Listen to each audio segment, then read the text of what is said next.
Imaginez, vous profitez d'une paisible journée sur la côte galloise. Le soleil brille, l'air est frais. Mais dans cette région idyllique, un monstre se cachait à la vue de tous, souriant à ses voisins le jour et devenant un prédateur impitoyable la nuit. Cet homme, c'était John Cooper.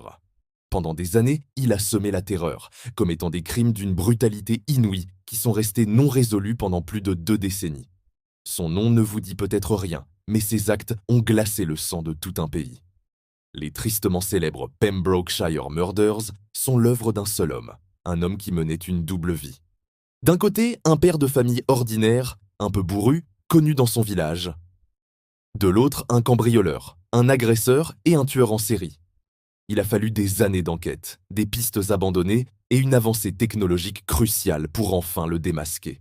Le plus terrifiant dans l'histoire de John Cooper, c'est qu'il est même apparu à la télévision dans un jeu populaire, Bullseye, quelques semaines seulement, avant de commettre l'un de ses crimes les plus odieux. Devant des millions de téléspectateurs, il plaisantait et jouait aux fléchettes, son sombre secret parfaitement dissimulé derrière un masque de normalité. Cette séquence télévisée est devenue plus tard une pièce à conviction accablante contre lui. Les enquêteurs, en la revisionnant des années plus tard, ont réalisé avec effroi que le portrait robot de l'époque correspondait trait pour trait à l'homme qui souriait à la caméra. La chute de John Cooper est une histoire fascinante de persévérance policière et de science médico-légale.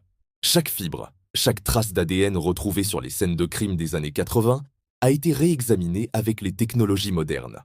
C'est grâce à ces minuscules indices, conservés précieusement, que le puzzle a enfin pu être assemblé, reliant Cooper à une série de cambriolages violents et à ces doubles meurtres qui hantaient la région.